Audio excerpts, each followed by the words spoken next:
Hi everyone, I'm Amesha from the Acasus recruitment team and welcome to our monthly podcast session.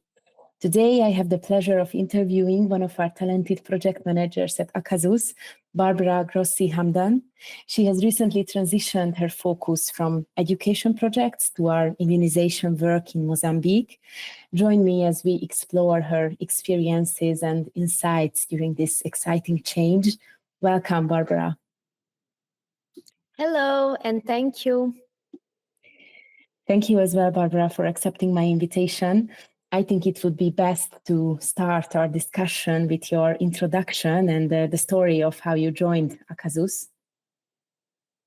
Yes, of course. So, hi once again. Thanks for having me, and hello to everyone listening. So, as you probably picked up by now, my name is Bárbara, and I'm a project manager here at Acasus, currently based in our Dubai office. Originally, I'm from Brazil, and prior to joining Acasus, I worked as a management consultant at the Boston Consulting Group here in the Middle East. And I remember that when I was approaching my 2-year mark with the company, I was doing a lot of soul-searching, self-reflecting, and etc. About what should be my career path. Because to be quite honest with all of you, although I was having a valuable and good experience, I kind of felt like something was missing. And ultimately, I just didn't feel really fulfilled. So in this self-reflection process, there were 2 things that came out to me that were quite important to choose a next step. So the first one was purpose. I wanted my next role to be something that I felt was truly meaningful, where I could feel that I was making a positive impact. So that was a North Star and a driving force for me. The second one that was also quite important was values. I wanted to work in an environment and in a company where I could be myself and that I felt aligned and resonated with some of my personal values. During this point, and as I was deciding those things and starting to look elsewhere for a career move, as serendipity would have it, a recruiter from Acasus reached out to me about an opportunity with the company. I did some research then, and I was really impressed with the work that Acasus was doing, and I became quite excited about the prospect to explore the possibility of working with them. And it's weird because it feels like it was yesterday, but also feels like a long time. And MS, you were actually the one that was my first in-person interview. I'm not sure if you remember because you probably have millions of interviews. But yeah, so I would say almost a year and a half ago, we had this first interview, and then I went through the recruitment process. And thankfully, the process went well, and I was very fortunate to receive the offer. So in June of 2023, last year, I joined Acasus, and to be honest, it's been a really incredible journey since then. Thank you so much for sharing that, Bárbara. Of course, I remember you, but also it really does sound like perfect timing with you hearing about Acasus and receiving this opportunity. For our listeners who may not be familiar with our work at Acasus, could you please tell us more about your transition from the education projects to your current work in Mozambique? What were some of the biggest changes you experienced in this shift? Yes, of course. So there were definitely many different layers in terms of change. I think the first and perhaps the most obvious one is in terms of contents. So in the education role, the project focused a lot on foundational learning. Foundational learning is, in very simple terms, the ability to read and write, and do basic mathematics. So in this role, I was building up a deeper knowledge base, especially in foundational learning. I became familiar with the key global actors, the relevant indicators, and I really spent a lot of time studying initiatives and policies to really understand what could drive transformative change in foundational learning. And I also explored the main challenges and barriers within that field. Moving from education to health, and then particularly immunization, meant that I had to develop a new knowledge base. So I had to start understanding a new kind of ecosystem of stakeholders, new performance indicators, activities, challenges that were specific to immunization. In education, for instance, you typically don't see immediate results after you implement a program. So, for example, if you are starting a reading initiative, it takes time before you can actually see the impact in literacy levels among the children that might be part of this program. In immunization, I would say that it's quite different. So if you look at the metrics such as vaccination coverage, that can shift after a single intervention, and you can have this more noticeable effect in a relatively short amount of time. Of course, that efforts are needed to sustain improvements over time, but I would say that there is more of a binary and immediate aspect to it.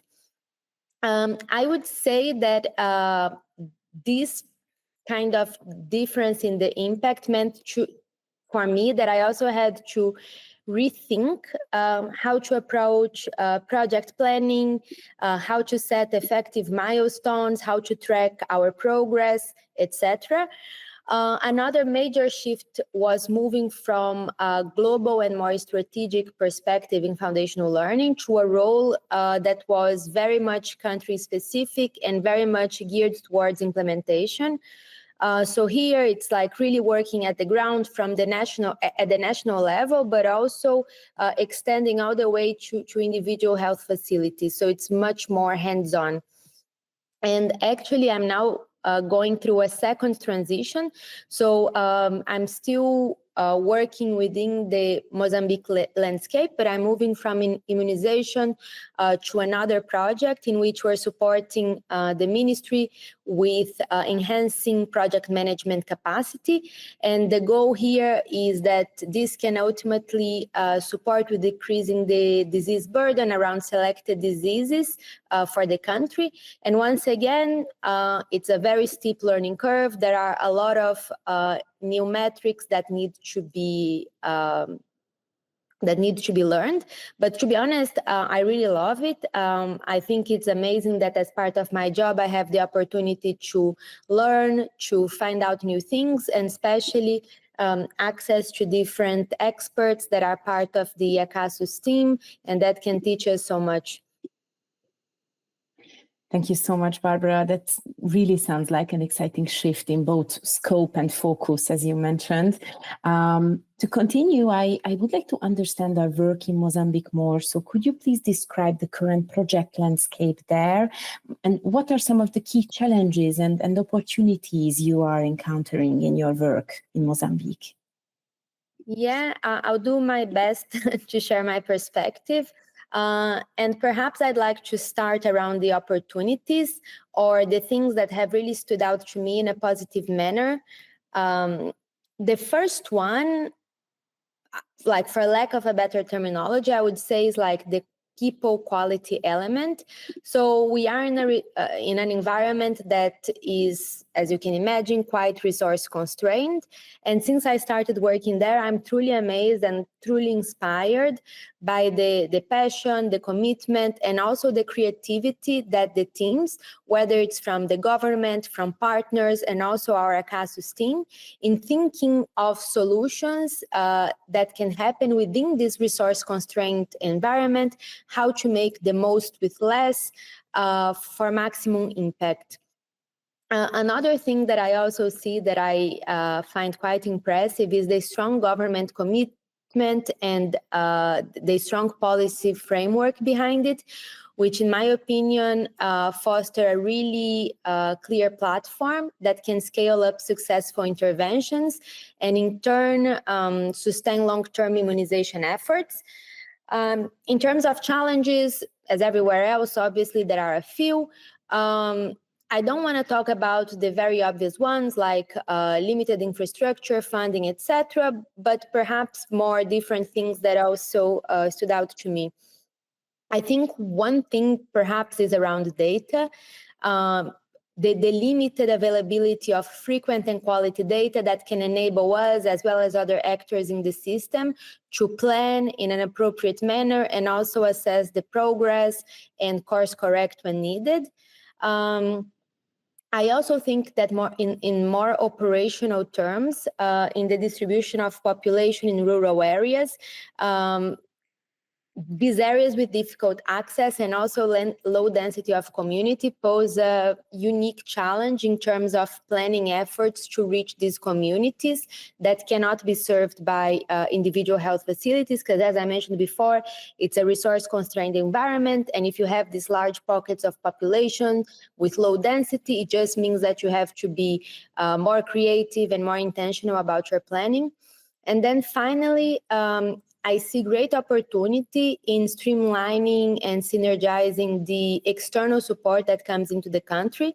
I think there is a lot of space and a lot of opportunity to truly gather around the government's agenda, to have frank discussions about needs, and for the government partners to come together, avoid duplications, and directing the funding and the support in a way that's the most meaningful to the country. Thank you for sharing, Barbara. It sounds like there is so much potential and exciting work happening in Mozambique right now. Can you also share maybe a success story or a moment that has particularly inspired you during your time working on projects in Mozambique? Yes, for sure. So I remember that in my first week in the project, and it was my first time in Mozambique with the project, and I would say my second time in Mozambique in my life. Our client was coming to Maputo to meet us and kind of get a post check on the project's project's progress, understand our plan, etc. And I remember that at that point in time, I was already quite apprehensive because I was joining a team that was already set up, already running, and a team that had a very deep knowledge of the content, the client, the stakeholders, etc. A much better understanding, I would say, than myself at that point. So a part of me wondered if I'd be able to integrate well with the team, if together and in such a short amount of time, we would be able to develop together high quality material, if our kickoff meeting would be productive, etc. And what really inspired me in this first week was that the entire team, even outside of the people that were directly involved in the project, were really eager to help me with upskilling and understanding. And all of us kind of came together to produce really good material to inform this meeting. I remember that the country manager took time to review the deck and also offer his more in-depth expertise on how we could further strengthen it. I remember that there was also another project manager that runs the global strategy, did the same, offering another perspective for the review. And the team and I in constant communication, figuring out what had to get done, who could do it, how to improve things further, etc. So for me, it just felt quite inspiring to see teamwork at this level so early in our work together. And there is something that I remember very vividly, that the morning of this meeting, we're all around the table. So myself, the country manager, a senior associate, and the other PM that I mentioned before. And we were kind of like reviewing the deck, making some last minute changes. And there were some comments that were still coming in from our leadership. And at this time, I was like slightly freaking out. And by like slightly freaking out, that's an understatement. I was like totally freaking out. And I just remember the calmness of everyone, like, no, this is going to work out well, like you can relax. And once the client arrived, it just felt like we had worked together for such a long time, because no one was like talking over each other. Everyone came in with like a consideration or a contribution in parts that they were quite strong at. And it was just really cool to see. And now, I'd say like 5 or so months later, I'm really, really happy to say that I really do feel part of the team. I feel integrated quite well, and I feel really motivated to continue to learn more about the country, about the sector, etc. Thank you for sharing, Barbara. It's clear that the dedication and collaboration with the team have made the projects even more impactful. And as for my last question in our discussion, I would go with one that we ask at the end of every Acasus podcast episode. What is your favorite memory of working with us, with Acasus, so far? So that's a very hard question, because I would say that there are many great moments. But if I have to pick just one, I think I'll go back to my little introduction and what really drew me to Acasus, and share a memory that's around purpose. I remember that the first time that I went to the field to a country mission was in the education project, and we were visiting a partner program in one of our focus countries. And in this program, it was basically a school in which they were running a remediation program. So remediation program, in very simple terms, is an initiative to help children who are falling behind in their learning, whether that's reading or mathematics, to gain the skills that they need to catch up on the learning and not fall behind. So seeing this program and seeing firsthand the impact that a program like this can have on a child's life, how good teaching methodologies can really make children engaged and then equipped with the skills that they need, was really interesting. It was also really interesting to see that for them, performing well in school meant that they were also generally feeling happier, skipping school less, and etc. And that for me was quite transformational. I know it must sound very cliche, but for me it's true. But every opportunity that I had with Acasus to be on the field and to see the impact of interventions on the ground and understanding the challenges that teachers face or health professionals face, etc., just put everything into perspective for me. And it really lights a fire that I want to do more, I want to do better, and etc. So that's a favorite memory, and I would imagine that every trip to the field would then be another favorite memory. Thank you for sharing, Barbara. Such a powerful memory, as you also mentioned. And also, thank you so much for sharing your experiences with us and taking the time to do this. Thank you for everyone who has been listening. For more podcast episodes, visit our Spotify channel under the name Acasus Podcast.